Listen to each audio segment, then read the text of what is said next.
રાજકોટ અગ્નિકાંડને હવે 1 મહિનો પૂરો થવા આવશે. જી તપાસ ઘણી બધી હવે થઈ ચૂકી છે, પરંતુ આરએમસી નો કે આરએમસી ના કોર્પોરેટરોનો રોલ ન હોય એવું કેમ બને? તમે વિસ્તારના કોર્પોરેટર છો, આ ઘટના અંગે તમે કેટલા પરિચિત છો અને આ ગેમ ઝોન અંગે તમને ક્યાં સુધી માહિતી છે? હું મારા ખ્યાલ મુજબ ત્યાં ગેમ ઝોન હતું એ હું જ્યારે આ ઘટના બની ત્યારે હું ગયો ત્યારે મને ખ્યાલ આવી કે ગેમ ઝોન છે. બાકી આ ગેમ ઝોન થી હું પરિચિત હતો નહીં. ચેતનભાઈ, તમે ટાઉન પ્લાનિંગ શાખાના ચેરમેન છો. જી કોઈ પણ જગ્યાએ રાજકોટમાં બાંધકામ થતા હોય તો તમામ વસ્તુ પર તમારી નજર હોય. આ 4 વર્ષથી ધમધમતું હતું, તમે પણ 1.5-2 વર્ષથી ચેરમેન છો.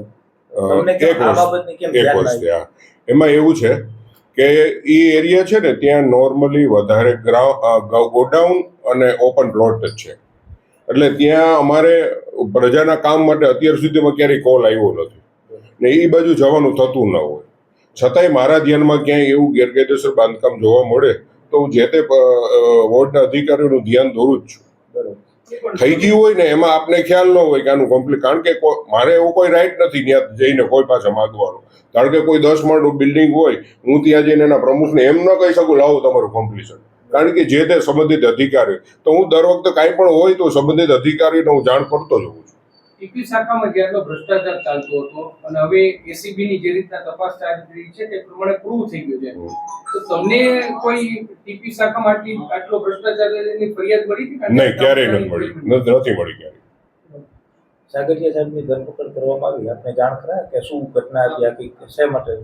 અગ્નિકાંડ માટે એસઆઈટીએ નીતિન રામાણીને ખબર હોય કે આ ગેરકાયદેસર બાંધકામ છે, તો નીતિન રામાણીએ કોઈ પદાધિકારી સાથે ચર્ચા નથી કરી? એનું તો એમને જ ખ્યાલ હોય ને, મને તો ના, મારી નહીં મારી સાથે નથી કરી.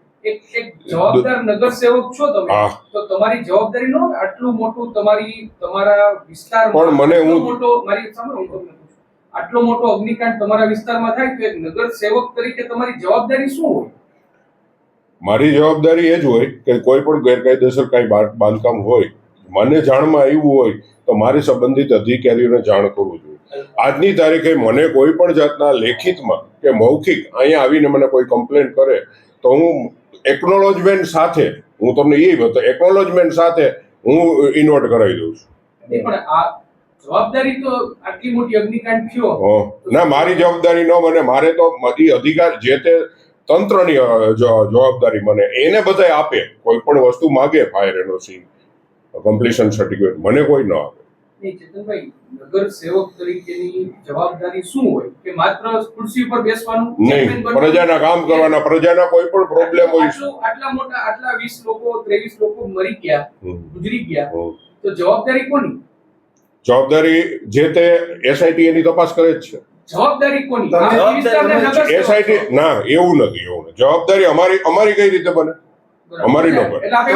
ના, હું તમને એમ કહેવા માંગુ છું કે અમને ખ્યાલ હોય, મારી વાત સાંભળો, અને અમે 4 વર્ષથી ધમધમતો હોય ને તમને ખ્યાલ ન હોય, એ બેદરકારી ન કહેવાય? ના, એવું નથી. અમુક વસ્તુ અમને એમ હોય ને કે કાયદેસર હશે, અમને એમ હોય કે કાયદેસર હશે. તમારા વિભાગના અધિકારીઓ સામે તપાસ ચાલે છે, જેલની અંદર મોકલવામાં આવ્યા છે.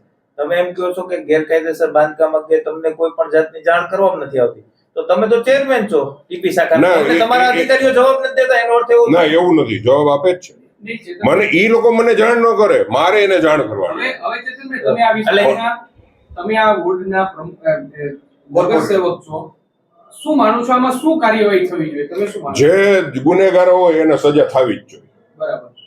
ચેતનભાઈ, આપની પછી પદાધિકારીઓ હોય કે કર્મચારીઓ હોય, કોઈ પણ વ્યક્તિ. તમે સ્પષ્ટપણે એવું માનો છો ને કે કોર્પોરેટરની આમાં કોઈ જવાબદારી નથી? ના, એમ નથી કહેતો હું.